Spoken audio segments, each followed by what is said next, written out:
Nous allons à présent rejoindre en Israël le rabbin Didier Kassabi qui reçoit l'artiste peintre M. Yoel Benarouche. Il peint un monde dans lequel le matériel rejoint le spirituel en s'inspirant des textes sacrés.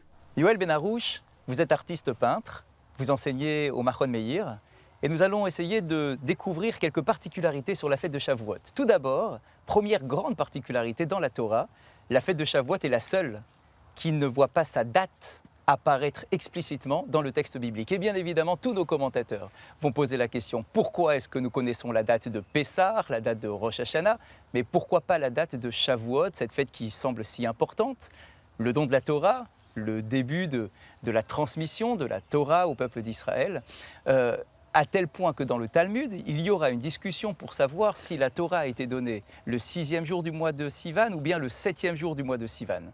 Pourquoi tant d'intrigues autour de la date du don de la Torah? Tout simplement parce que nous ne pouvons pas dissocier le don de la Torah de la sortie d'Égypte.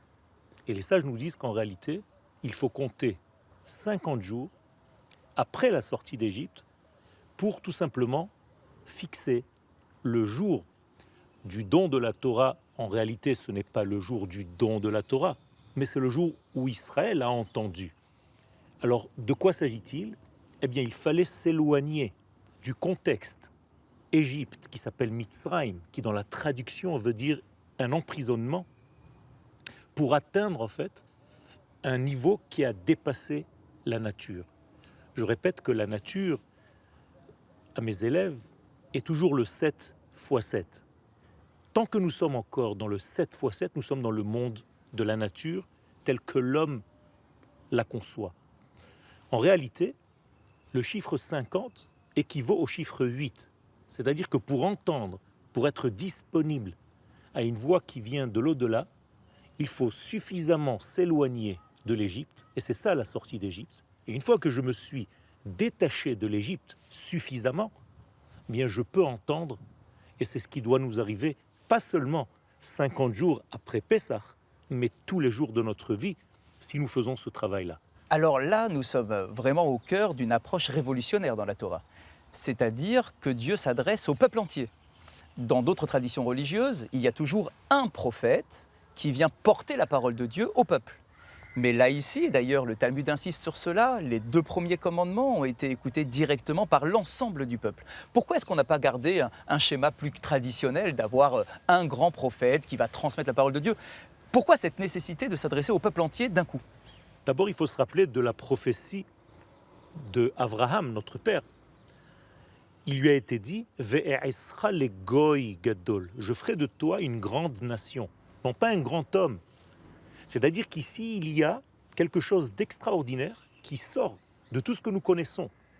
Ici, il s'agit de quelques millions de personnes qui sont en réalité des témoins oculaires qui ont été présents à ce grand film, j'allais dire, de la révélation des valeurs du ciel dans notre monde. Ça veut dire qu'il est beaucoup plus difficile d'être une grande nation qu'un grand homme.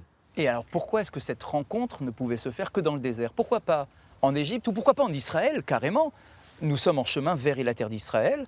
Pourquoi ne pas attendre de franchir les frontières, d'être sur la terre d'Israël pour que Dieu rentre en contact avec l'ensemble du peuple? Pourquoi ce désert? Le côté désertique de ce complexe, on va dire, eh bien c'est tout simplement parce qu'il y a ici une neutralité.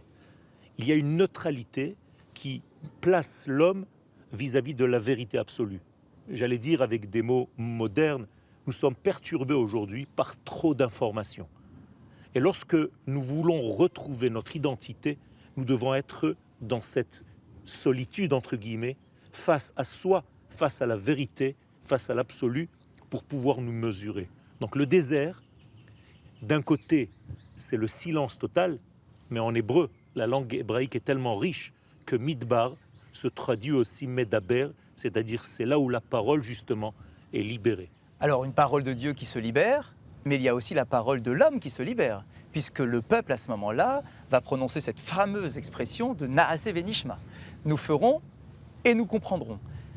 Nous savons, dit le Midrash, que ces deux mots-là ont retenti dans les cieux à tel point que les anges seraient descendus chacun avec 2 couronnes pour nous les placer sur la tête. Honnêtement, sincèrement, quel peuple serait suffisamment fou pour accepter une loi avant même de la comprendre? En réalité, le secret est beaucoup plus fort. Il nous dit la chose suivante. Tu ne peux pas entendre quelque chose dans le sens de comprendre quelque chose si ce n'est qu'en le faisant. En faisant la chose, tu vis la chose et tu peux commencer à l'entendre. Malheureusement, aujourd'hui, on a l'impression de penser pour être. Dans le judaïsme, c'est l'inverse. On doit d'abord être pour commencer à pouvoir penser. Donc faire la chose, vivre la chose, c'est immédiatement l'entendre, l'absorber et l'assimiler. Alors là, nous sommes dans le contre-pied d'une philosophie antique, classique, traditionnelle, Tout à d'avoir de belles pensées, et puis les actes, on voit ce que ça donne. Là, ici, les actes, comme nous disent nos maîtres, les actes vont avoir une influence directe sur notre système de pensée. Tout à fait. Je ne pense pas, donc je suis. Je suis, donc je pense. Il y a quelque chose ici inversé qui, en réalité, va activer un mouvement qui est en moi.